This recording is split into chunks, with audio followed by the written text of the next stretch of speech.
కర్కాటకం వారికి కనుక చూసుకున్నట్లయితే మీకు రాశిలోనే ఉచ్చస్థానంలో ఉండే గురువు ఉన్నాడు. ఇది చాలా మంచి శుభసూచకం. రెండవ భావంలో రవి కేతు బుధుడు ఉన్నారు. బుధుడు 7వ తేదీకి 3లోకి మారిపోతున్నాడు. మరియు 4వ భావంలోకి శుక్రుడు మారుతున్నాడు 3వ తేదీ నుంచి. అష్టమ రాహువు భాగ్య శని 12వ స్థానంలో కూర్చున్నాడు.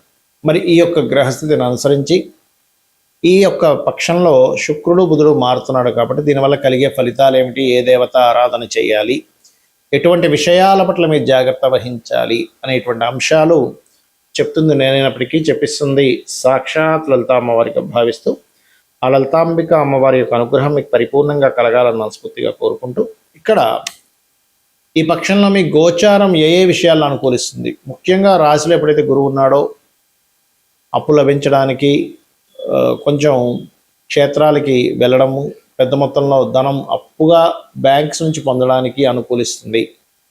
కాకపోతే మీకు ధన స్థానంలో రవికేతులు ఉన్నారు కాబట్టి గణపతిని సూర్యభగవాను మీరు ఎంత భక్తి శ్రద్ధలతో ఆరాధన చేస్తే అంత బాగుంటుంది. ఈ యొక్క పక్షంలో 3లో ఇంతకాలం నీచబడినటువంటి శుక్రుడు 4వ భావంలోకి వెళ్తున్నాడు.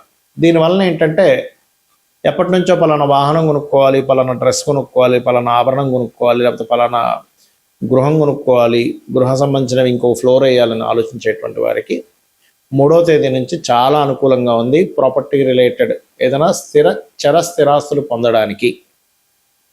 అలాగే కాస్త ఈ బుధుడు 3లోకి వెళ్ళడం, ఉచ్చస్థానంలోకి వెళ్ళడం మంచిదే, కానీ కుజుడు దృష్టిలో ఉంటున్నాడు ఈ పక్షం అంతా కూడా. కాబట్టి మీరు అగ్రిమెంట్స్, కమ్యూనికేషన్స్, అదేవిధంగా ఎవరితోనన్నా మనం కామెడీగా ఏదో మాట అంటాం, అది సీరియస్ అవుతూ ఉంటుంది.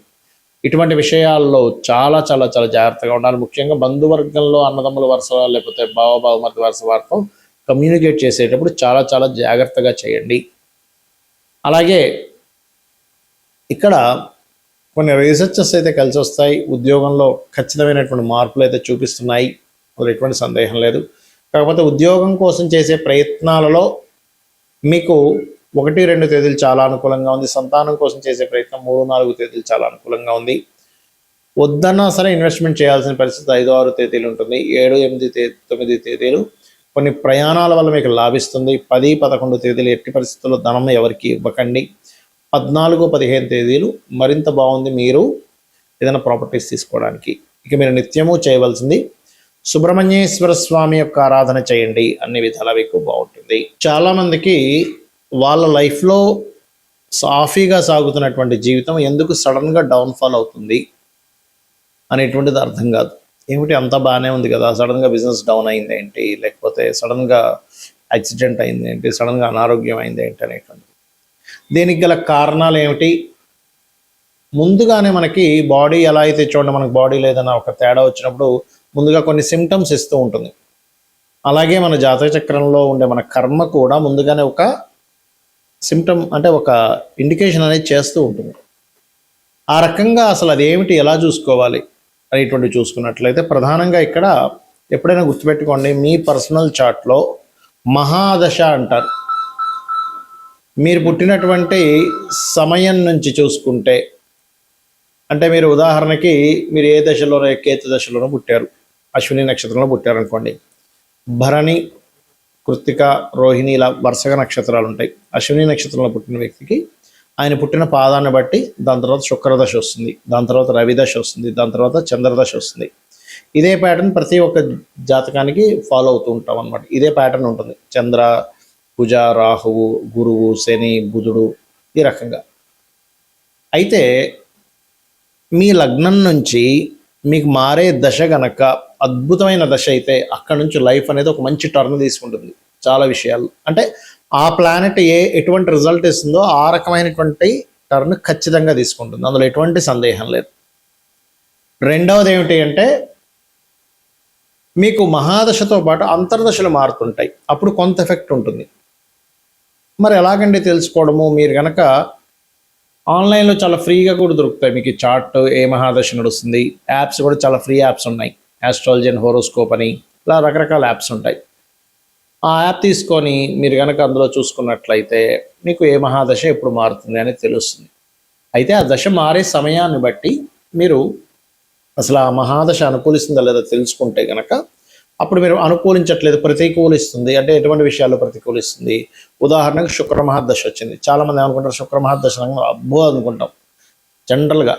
కానీ శుక్రుడు బాగుంటే నిజంగానే ఆ వ్యక్తి కోటీశ్వరుడు అయి తీరుతాడు, అందులో ఎటువంటి సందేహం లేదు.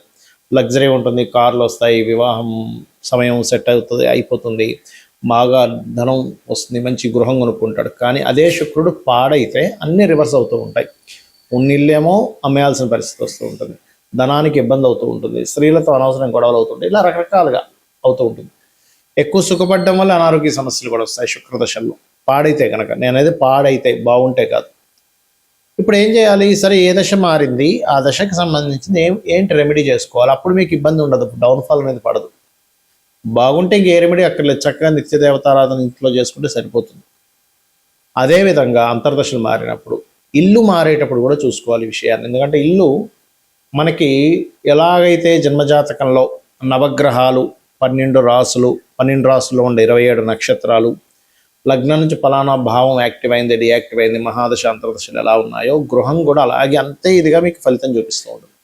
కాకపోతే ఇక్కడ మనకు లక్ ఏంటంటే మనము చాలా చక్కగా ఓపిక చేసుకొని సరైనటువంటి వాస్తు పండితుల్ని కన్సల్ట్ చేసి ఇల్లు కనుక కట్టుకున్నట్లయితే ఖచ్చితంగా బాగుంటుంది. వాళ్ళకి మంచి ఇంట్లో ఉన్న, ఇంట్లో చిన్న చిన్న దోషాలు ఉంటాయి రెమెడీస్ చేసుకున్నా. ఎందుకంటే గృహంలో కూడా మనకి నవగ్రహాలు ఉంటాయి. ఈశాన్యం నుంచి ఈశాన్యంలో గురుకేతులు, తూర్పులో రవి, ఆగ్నేయంలో శుక్రుడు, దక్షిణంలో కుజుడు, నైరుతిలో రాహు, పడమరలో శని, వాయువ్యంలో చంద్రుడు, ఉత్తరంలో బుధుడు. అదేవిధంగా అష్టదిక్పాలకులు ఉంటారు. సూర్యుడు, మన ఇంద్రుడు, అగ్నిదేవుడు, యముడు, నిరుతి, అట్లా మనకి వరుణుడు, వాయుదేవుడు, ఇంద్రుడు, మన కుబేరుడు, ఈశానుడు ఇలాగా. అదేవిధంగా 45 మంది దేవతా అసురులు ఉంటారు. పదం ఉంటుంది, పంచభూతాలు ఉంటాయి, అవన్నీ కూడా రక్షింపబడుతూ ఉంటాయి ఇంటిని. మీరు సరిగ్గా మంచి ఇంట్లో కనుకుంటే వీటన్నిటి ద్వారా మీరు రక్షింపబడతారు, గుర్తుపెట్టుకోండి. అందుకని ఇల్లు మారేటప్పుడు కూడా మంచి ఇంట్లోకి మారుతున్నామా లేదా, అది కూడా చాలా మటుకు మీకు లైఫ్ని డౌన్ఫాల్ చేయడము లేదా మంచి గ్రోత్కి తీసుకెళ్తుంది మంచి ఇల్లు అయితే కనుక. కాబట్టి ఈ విషయాల్లో పర్టికులర్గా జాగ్రత్తగా ఉండండి. సరే, మనకి జాతచక్రం లేదు, ఇల్లు చూపించుకొని ప్లానింగ్ చక్కగా, ఎందుకంటే మేము చాలా ప్లాన్లు ఇచ్చాము. వాళ్ళు లైఫ్లో ఆ ఇంట్లోకి వెళ్ళిన తర్వాత నుంచి లైఫ్ చాలా బాగుండడం కూడా వాళ్ళకి జరిగింది. అయితే నేను అనేది ఏంటంటే అంత స్తోమత లేదండి, అసలు ఫస్ట్ ఇల్లు కట్టుకునే స్తోమత లేదు, లేకపోతే జాతకం చూపించుకునే అంత ఇది కూడా మాకు లేదు, మాకు డేట్ ఆఫ్ బర్త్ లేవు అన్నప్పుడు ఒకటే గుర్తుపెట్టుకోండి, ఉదయము సాయంత్రము నిత్యము కూడా భక్తి శ్రద్ధలతో అమ్మవారిని ఆరాధించండి. లలితా సహస్రనామాలు పఠనం చేయండి. పఠనం తెలియదండి మాకు, కనీసం వినండి చాలు. విన్నా సరే శ్రవణ ఫలితం ఉంటుంది, దేనికి దానికే ఉంటుంది, పఠన ఫలితము శ్రవణ ఫలితము. చక్కగా యూట్యూబ్లో కొడితే మీకు 29 నిమిషాలు దాదాపుగా ఉంటుంది లలితా సహస్రనామం. అది పెట్టుకొని అలా వింటూ పూజ చేసుకోండి. ఖచ్చితంగా 100% మీకు దోషం అనేటువంటిది ఉండదు. ఇంట్లో చేస్తున్నప్పుడు ఏమవుతుందంటే ఇంట్లో ఉండేటువంటి నెగటివ్ ఏదైతే ఉంటుందో, వాస్తుపరంగా ఏదైతే ఉందో అది కూడా చాలా మటుకు కంట్రోల్ అవుతుంది. మీరు ఎప్పుడైతే భక్తి శ్రద్ధలతో చేస్తారో, ఒక తల్లిని పూజించినట్టుగా, సాక్షాత్ తల్లినే పిలిచినట్టుగా ఎప్పుడైతే పిలిచి మీరు చేస్తారో, మీకు అనిపించవచ్చు ఏమండి మాకు పద్ధతి తెలియదు, అసలు రకరకాలు ఉంటాయి కదా, ఆచమనం చేస్తాము, లేకపోతే ఫలానా మంత్రం చదువుతాం, ఇవేమీ కాదు. మీరు గుర్తుపెట్టుకోండి, భక్తిగా మీరు చేసే పద్ధతి ఏదైనా, అమ్మ నేను పూజ చేస్తున్నాను పిలిచేది కూడా నమ్మకంతో పిలవండి. మీరు ఏం చేసినా, మీరు ఏదో పెద్ద పెద్ద పిండి వంటలు అక్కర్లే, బెల్లం ముక్క పెట్టిన భక్తితో చేయండి. అంటే ఇక్కడ ఏంటంటే మీకు పద్ధతి తెలియాల్సిన అవసరం లేదు. అక్కడ తెలియని వాళ్ళకి, తెలుసుకోకూడదని నేను చెప్పట్లేదు, తెలుసుకునే చేయాలి. కానీ తెలియనంత మాత్రం చేత మనము చేయడానికి అర్హులం కాదు అనేటువంటిది కాదు అక్కడ విషయం. మీకు అర్హత అనేటువంటిది ఎప్పుడు వస్తుందంటే పద్ధతి వల్ల అర్హత రాదు. మీరు చేసేటువంటిది ఏదైతే చిన్నగా చేసినా భక్తిగా చేయడం వల్ల అర్హత వస్తుంది భగవంతుడిని చేరుకోవడానికి. కాబట్టి ఇది ఖచ్చితంగా పాటించండి. ఈ మహాదశలు అంతర్దశలు మారేటప్పుడు చూసుకోండి, ఇల్లు మారినప్పుడు చూసుకోండి, ఇంట్లో వస్తువులు మార్చేటప్పుడు కూడా చూసుకోండి, ఇంట్లో రంగులు వేసేటప్పుడు కూడా. తెలియక చాలామంది ఉత్తరంలో కొన్ని డార్క్ కలర్స్ వేస్తారు, ఉత్తరంలో వైట్ ఉండాలి. తూర్పు, ఆగ్నేయము, దక్షిణాగ్నేయం వరకు గ్రీన్ కలర్ ఉంటే చాలా బాగా సపోర్టివ్గా ఉంటుంది మీకు లైఫ్లో. నైరుతిలో క్రీమ్ ఆర్ ఎల్లో కలర్స్, పడమరలో వైట్ క్రీమ్ కలర్స్ కూడా వేసుకోవచ్చు. శ్రీమాత్రే నమః.